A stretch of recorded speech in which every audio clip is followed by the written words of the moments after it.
विधवा की शादी। सिर्फ 30 साल की थी नीलम जब एक कार हादसे में उसके पति की मौत हो गई। उसकी गोद में था उसका 4 साल का बेटा और ढेर सारी जिम्मेदारियां। नीलम को सजने संवरने और अच्छे कपड़े पहनने का बहुत शौक था, लेकिन पति की मौत क्या हुई, नीलम की तो जैसे दुनिया ही बदल गई। मेरे बेटे को गुजरे हुए अभी 1 साल भी नहीं हुआ और तूने गुलाबी रंग का कुर्ता पहना हुआ है। तुझे अपने पति के जाने का जरा भी गम नहीं है क्या? ऐसी बात नहीं है मम्मी जी, लेकिन पूरी जिंदगी सिर्फ रोकर तो नहीं गुजारी जा सकती ना। तो क्या करेगी? पार्टियां मनाएगी? अरे एक तो मेरा बेटा मर गया और तुम्हें कोई फर्क ही नहीं पड़ता। मम्मी जी, मेरा भी पति गया है और इस बात से मुझे कितना फर्क पड़ता है मैं आपको बता भी नहीं सकती। लेकिन अगर मैं रोती हूँ तो मेरा 4 साल का बेटा बहुत रोता है, अपने पापा को याद करता रहता है। उसे दिखाने के लिए ही सही मेरा ठीक से रहना बहुत जरूरी है। कुछ दिनों के बाद मम्मी जी, मैं नौकरी करना चाहती हूँ। लेकिन उसकी क्या जरूरत है? यहाँ घर में रह रहकर मेरा दम घुटता है। पूरा दिन मुझे अपने पति की याद आती है। कुछ देर के लिए ही सही घर से बाहर जाऊंगी तो शायद कुछ अच्छा लगे। ठीक है, जैसा तुम्हारा मन करता है वैसा करो, लेकिन ध्यान रखना ये ज्यादा चटक मटक रंगों के कपड़े पहनकर घर से बाहर जाने की जरूरत नहीं है, वरना दुनिया हमारे बारे में बातें करेंगी। अपनी सास की बात मानकर नीलम सफेद रंग के कपड़े पहनकर ऑफिस जाना शुरू कर देती है। ऑफिस में नीलम की एक सहेली बनती है, दिव्या। नीलम, तुम हमेशा ये सफेद कपड़े पहनकर क्यों आती हो? दिखने में इतनी सुंदर हो, जॉब करती हो, तुम्हें अच्छे से रहना चाहिए। तुम्हें तो पता ही है, 1 साल पहले मेरे पति की मौत हो गई और इसीलिए मेरे ससुराल वालों ने कहा है कि मुझे सिर्फ सफेद कपड़े ही पहनने चाहिए, वरना लोग मुझे गलत समझेंगे। लोगों के हिसाब से तो अपनी जिंदगी जीना ही गलत है, लेकिन तुम कब तक ऐसे रहोगी? जो हो गया उसे भूल जाओ। मेरा भी बहुत मन करता है कि तुम लोगों की तरह रंगीन कपड़े पहनो, अच्छे कपड़े पहनकर तैयार होकर रहो, लेकिन फिर मोहल्ले वाले और रिश्तेदार मेरे बारे में उल्टी सीधी बातें बनाने लगते हैं। देखो, तुम जॉब करती हो, तुम्हें लोगों की बातों की परवाह नहीं करनी चाहिए। अगले दिन नीलम जाने के लिए तैयार होती है और रंगीन कपड़े पहन लेती है। ये देखकर नीलम की सास को गुस्सा आ जाता है। देखो बहू, तुम्हें समझाया था ना, अब तुम विधवा हो, तुम्हें ऐसे रंगीन कपड़े नहीं पहनने चाहिए। मम्मी जी, अगर मेरे पति की मौत हो गई तो इसमें मेरी क्या गलती? और सफेद कपड़े पहनने से आखिर क्या हो जाएगा? क्यों नहीं पहन सकती मैं रंगीन कपड़े? क्योंकि सफेद रंग विधवाओं के लिए बना है। तुम्हें रंगीन कपड़े पहनने का अब कोई हक नहीं है। तभी वहाँ पर नीलम की सहेली दिव्या आ जाती है। वो नीलम की सास की सारी बातें सुनती है। आंटी जी, विधवा होने का मतलब ये तो नहीं कि इंसान अपनी जिंदगी जीना छोड़ दे और रंगीन कपड़े पहन लेने से क्या हो जाएगा। एक विधवा लड़की बाकी के सारे काम तो करती है ना, खाना खाती है, घर के काम करती है, फिर रंगीन कपड़े क्यों नहीं पहन सकती? वो इसलिए ताकि विधवा होने के बाद किसी दूसरे आदमी की नजर में ना आए। रंगीन कपड़े पहनेगी तो सुंदर लगेगी, कल को आकर कहेगी मुझे दूसरी शादी करनी है, तब हम क्या करेंगे? हाँ तो ठीक है ना, इसमें गलत क्या है? एक विधवा को अपनी जिंदगी जीने का पूरा अधिकार होता है, नीलम को भी है। चलो नीलम, तुम यही कपड़े पहनकर मेरे साथ चलो। नीलम रंगीन कपड़े पहनकर अपनी सहेली दिव्या के साथ ऑफिस चली जाती है। कुछ इसी तरह दिन बीतने लगते हैं, लेकिन अब पति के जाने के बाद नीलम बहुत उदास रहने लगती है। क्या बात है, तुम इतनी उदास क्यों रहती हो? देखो, नए दोस्त बनाने चाहिए, लोगों से बात करनी चाहिए। तुमने देखा ना, कितनी मुश्किल से सफेद रंग के कपड़ों से मुक्ति मिली है, और अब रंगीन कपड़े पहनूंगी, दोस्त बनाऊंगी तो समाज मुझे वैसे ही जीने नहीं देगा। इस मामले में तुम्हें समाज की परवाह नहीं करनी चाहिए नीलम। लोगों का काम क्या है? बातें बनाना ही तो है। कुछ दिनों के बाद नीलम के ऑफिस में एक लड़का आता है। उसका नाम अमर था। वो धीरे धीरे नीलम को पसंद करने लगता है और एक दिन वो नीलम से कहता है, नीलम, तुम मुझे बहुत अच्छी लगती हो, मैं तुमसे शादी करना चाहता हूँ। लेकिन अमर, मैं एक विधवा हूँ,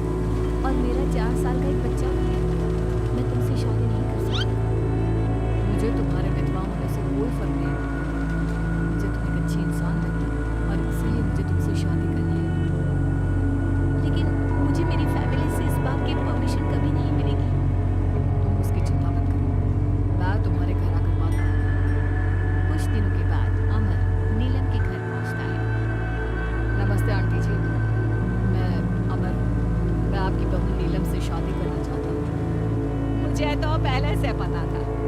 पहले तूने विधवा वाला सफेद रंग छोड़कर ये रंग बिरंगी कपड़े पहनने शुरू किए और अब तेरा चक्कर भी चल रहा है। नहीं मम्मी जी, आप गलत समझ रही हैं। मैंने ऐसा कुछ नहीं किया। अगर ऐसा कुछ नहीं किया तो फिर कौन है ये लड़का? और यहाँ हमारे घर तेरे साथ शादी करने की बात करने क्यों आया है? आप नीलम को गलत समझ रही हैं। मैं नीलम को पसंद करता हूँ और उससे शादी करना चाहता हूँ। उसने मुझसे कभी ऐसा नहीं कहा। चले जाओ हमारे घर से। हमारे यहाँ पर विधवा बहुओं की शादियाँ नहीं करवाई जाती। समझ में आई बात?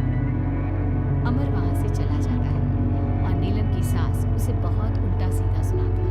कुछ दिनों के बाद पड़ोस में एक शादी होती है। वहाँ पर सारी औरतें तैयार होकर आती हैं। नीलम की सास भी उसे वहाँ पर चलने के लिए कहती है। नीलम सफेद रंग के कपड़े पहनकर अपनी सास के साथ वहाँ पर जाती है, क्योंकि ऐसा उसकी सास ने कहा था। पर सारी औरतें काफी सुंदर तैयार होकर आई थी। देखो तो मेरी साड़ी का कलर कितना सुंदर है, तुम्हें पसंद आया? और ये देखो मेरे कंगन, पिछले महीने ही दिलवाया थे मेरे पति ने।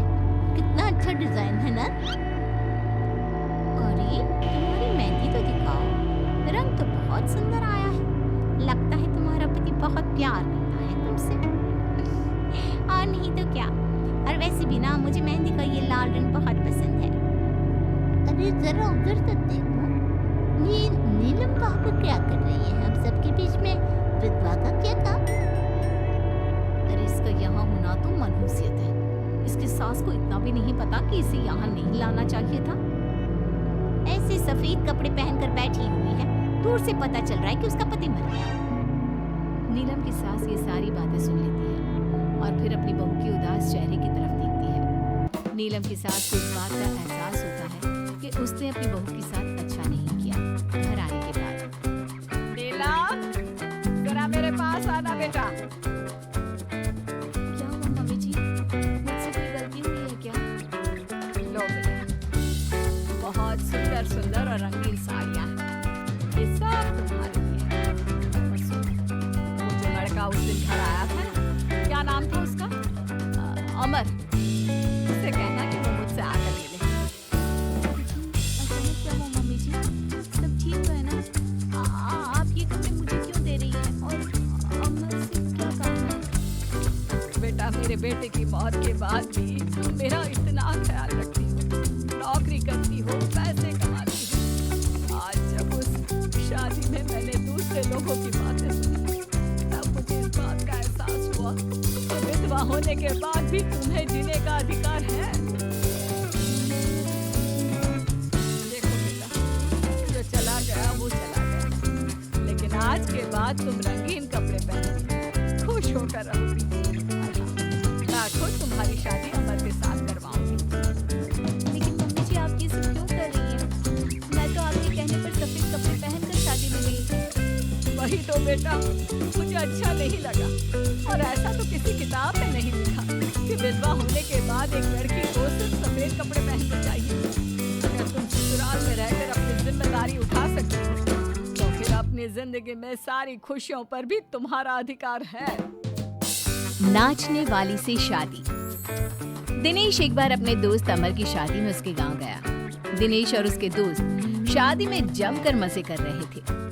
अमर की शादी में एक नाचने वाली लड़की भी आई थी, जिसका नाम था अमृता।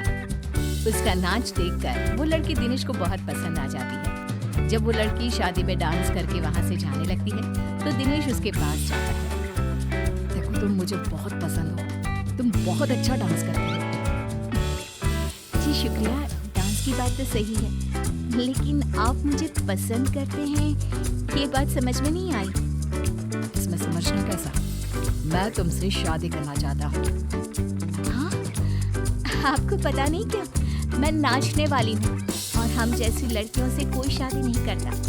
बहुत लड़के आते हैं तुम्हारी तरह बातें बनाने वाले, शादी के प्रपोजल्स लेकर, लेकिन शादी कोई नहीं करता। कौन करेगा मुझसे शादी? मैं सच कह रहा हूँ, मैं सच में तुम्हें बहुत पसंद करता हूँ और तुमसे शादी करना चाहता हूँ। मुझे तुम्हारी बात पर बिल्कुल भरोसा नहीं।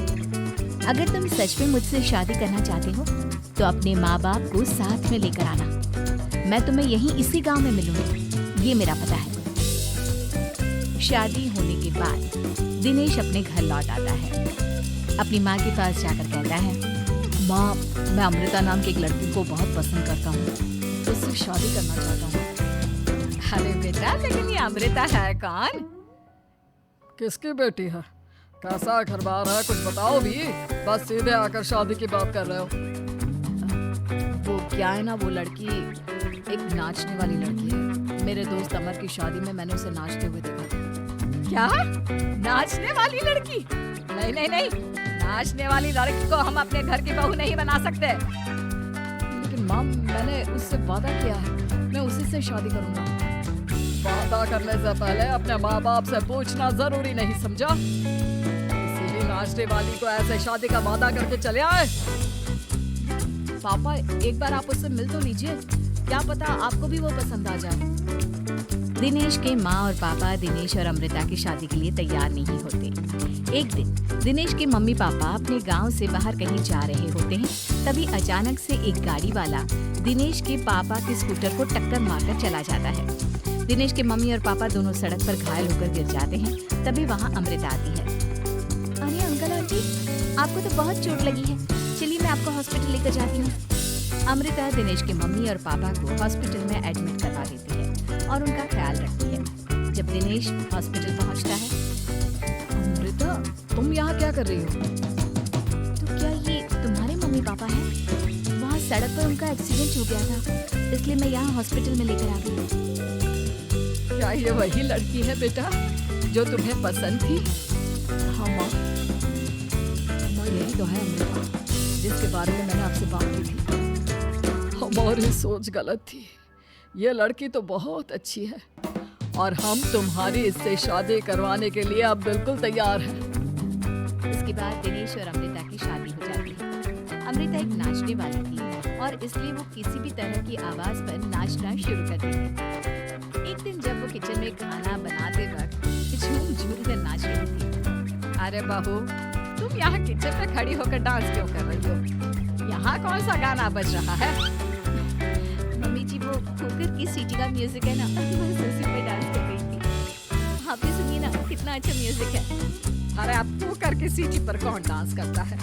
अजीब नाचने वाली बहू मिली है। माना दिल की अच्छी है, लेकिन कुकर की सीटी पर भी नाचती है। भगवान भला करे। कुछ दिनों बाद दिनेश के पड़ोस वाले घर में कंस्ट्रक्शन का काम चल रहा था और सारा दिन मजदूरों के हथौड़े चलाने की आवाज आती रहती। उस आवाज की वजह से अमृता घर का सारा काम छोड़कर डांस करती रहती। ये देखकर दिनेश के पापा कहते हैं, बेटा, तुम नाचने वाली बहू तो ले आए, लेकिन ये तो हथौड़ों की आवाज पर भी डांस करती है। और बेटा अपने घर का काम बिल्कुल छोड़ दिया है, सारा दिन बस मजदूरों के औजारों की आवाज पर डांस करती रहती है।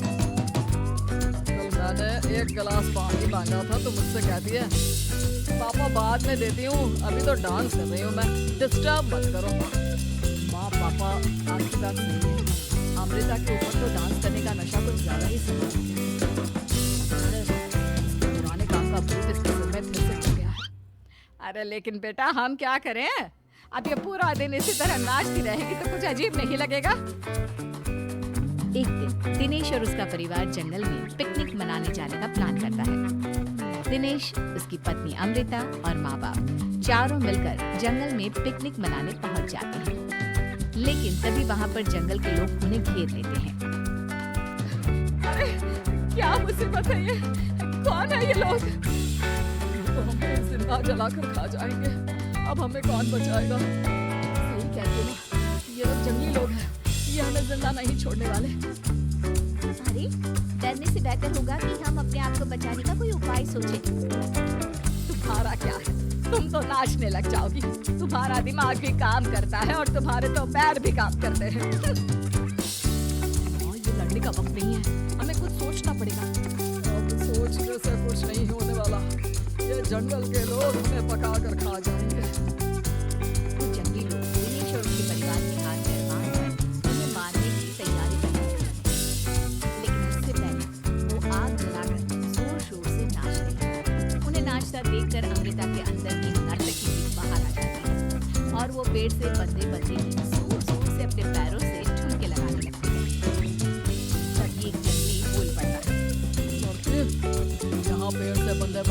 नाच लिया? क्योंकि मुझे तुम जंगलियों से ज्यादा अच्छा डांस करवाना है। अरे जाओ जाओ, हम जितनी तेज डांस करते हैं उतना तो तुम कर ही नहीं सकती। लगा लो शर्त। अच्छा ठीक है, लगी शर्त। अगर तुमने हमसे ज्यादा अच्छा और तेज डांस किया तो हम तुम्हारे परिवार को जिंदा छोड़ देंगे। और अगर तुम हार गई तो हम तुम सबको जिंदा जलाकर खा जाएंगे। अच्छा ठीक है, मुझे तुम्हारी शर्त मंजूर है। अब बजाओ तुम्हारा जंगली ढोल, देखते हैं कौन कितना डांस करता है। वो जंगली लोग जोर जोर से ढोल बजाकर नाचना शुरू कर देते हैं। दिनेश और उसका परिवार उनके नाच की स्पीड देखकर दंग रह जाता है। अमृता भी उनके साथ बराबर से नाचने की कोशिश कर रही थी। धीरे धीरे अमृता ने अपने डांस की स्पीड को कम कर दिया। क्या हुआ, हवा निकल गई तुम्हारी? बढ़िया है हमसे जीतने वाली। बस 1 मिनट रुक जाओ, तुमको तो मैं अभी बताती हूँ। अब तक अमृता धीरे धीरे नाच रही थी ताकि वो सारे जंगली थक जाए और अमृता बाद में जोर जोर से डांस करके उन्हें हरा दे। और ऐसा ही हुआ। अमृता ने अब तेज स्पीड से नाचना शुरू कर दिया। सारे जंगली अब तक थक चुके थे। देखा, अब पता चला कौन ज्यादा अच्छा और तेज नाच सकता है। हाँ, तुम ही हमसे ज्यादा अच्छा और तेज डांस करती हो। हमने मान लिया, बहुत थक गए, बस भी करो। अरे अभी कहाँ से बस करूं? तुम कहो तो मैं दिन रात लगातार नाच सकती हूँ। हम तुम्हारे आगे हार मानते हैं। तुम अपने परिवार को लेकर यहाँ से चली जाओ। देखा माँ, आज नाचने वाली बहू ने हम सबकी जान बचा ली।